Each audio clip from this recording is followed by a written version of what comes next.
Amém. Boa tarde. Eu queria fazer mais uma live, não é bem live, né? Porque eu não vou estar aparecendo, é mais o texto bíblico, mas vamos estar fazendo mais uma palavra do dia aqui para os irmãos. E eu queria que os irmãos focassem bem na carta de Paulo aos Filipenses, no capítulo 4. Quando Paulo escreve essa carta, ele está preso. Nós vamos estar lendo aqui. E eu fiz uma pequena reflexão para os irmãos. Eu queria que os irmãos estivessem atentos ao que a palavra de Deus está dizendo. Amém? Vamos lá. Filipenses capítulo 4, verso 4 diz assim: Alegrai-vos sempre no Senhor. Outra vez digo, alegrai-vos. A tradução que eu estou apresentando aqui para os irmãos é: regozijai-vos sempre no Senhor. Outra vez digo, regozijai-vos. Regozijo e alegria são sinônimos. Amém? Vamos lá. A carta de Paulo aos Filipenses foi escrita pelo apóstolo, provavelmente com a ajuda de Timóteo, por volta de 60 e 63 depois de Cristo. Paulo, que encontrava-se preso, mesmo considerando-se prisioneiro do Senhor, conforme texto de Efésios 4:1, não olhava para a condição de cadeias a qual passava, pois sabia que estava preso por conta da pregação do Evangelho de Jesus Cristo, o qual lhe informou em sua conversão que muito deveria padecer por ele, Jesus Cristo. Paulo então foi informado por Jesus que ele sofreria por conta da pregação do Evangelho. Ele sabia disso, ele tinha essa ciência. Tanto que tem um texto que diz que Paulo estava pronto até para morrer por Cristo. Sabemos que Paulo foi preso, sentenciado a chibatadas, quase naufragou, falou de um espinho na carne e outras adversidades. Porém, vemos um homem que, ao contrário do que pensamos, sempre procurou elevar o ânimo de seus ouvintes e irmãos, mesmo em circunstâncias que exigiam dele um pouco de austeridade. Seu propósito sempre foi o de fortalecer os irmãos, a fim de que todos permanecessem firmes e inabaláveis em sua fé.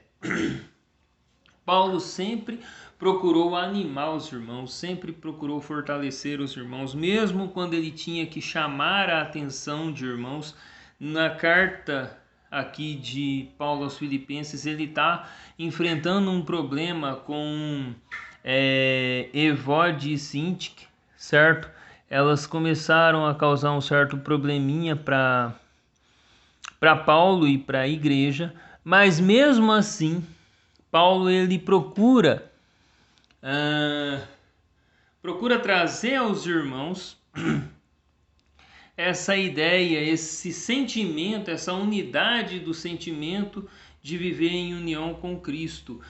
Tanto que nessa carta mesmo aos Filipenses, no capítulo 2, ele fala que nós temos que ter o mesmo sentimento que houve em Cristo. Então o que a gente tem que pensar? O que Paulo está querendo levar a gente a entender é que o nosso coração, a nossa mente, a nossa alma, o nosso espírito, nós temos que conduzir a nossa vida em harmonia com o Evangelho de Jesus, em harmonia com Jesus, tendo o mesmo sentimento que Jesus. Sabemos que temos personalidades diferentes, sabemos que temos temperamentos diferentes, mas isso não nos impede de vivermos o amor de Deus. Temos que viver o amor de Deus. Temos que amar os irmãos. Ah, mas eu nasci assim, eu cresci assim. Não vem com essa não, meu irmão. A Bíblia fala que nós temos que ser transformados pelo amor de Cristo. Temos que ser transformados por conta do amor de Cristo, por conta da regeneração da nossa alma, por conta da regeneração da nossa vida em Cristo Jesus. Somos regenerados, somos gerados de novo em Cristo. Então a gente não pode permitir que essas circunstâncias que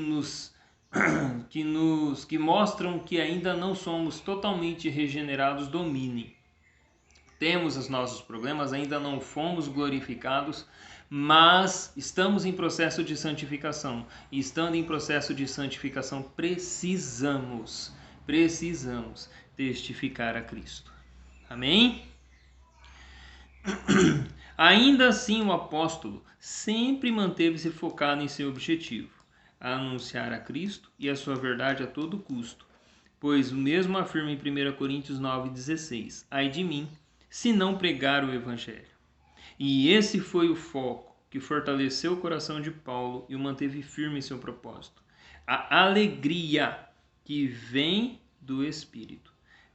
Peçamos a Deus essa alegria, para que ela nos sustente diariamente e sejamos verdadeiros anunciadores da verdade de Cristo.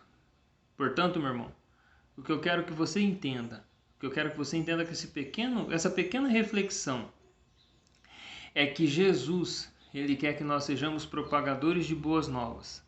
E que mesmo que as adversidades, mesmo que as circunstâncias, mesmo que os problemas, eles venham nos afligir, eles venham causar dores, a gente continue se alegrando no Senhor.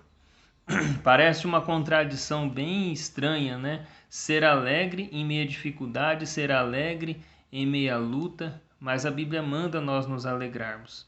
É uma ordem. Pode ver que o texto aí, quem entende um pouquinho de português sabe que é regozijai-vos sempre no Senhor. Ele está dando uma ordem. Mantenha-se alegre no Senhor, sempre alegre, sempre constante. Portanto, irmão, mantenha-se firme, busque a Deus, fortaleça-se em Deus e mantenha o seu coração alegre. Alegre no Senhor. E a verdade de Deus, ela sempre vai prevalecer em nossas vidas. Amém?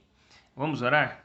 Querido e amado Deus, nós te louvamos, nós te engrandecemos e sabemos, Pai, que as dificuldades, ó Pai, ela vem para nos promover, ó Deus.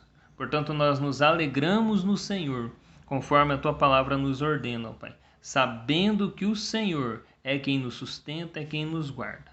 Eu agradeço ao Senhor por essa palavra e pelos irmãos que estão ouvindo, em nome do teu Filho amado Jesus. Amém.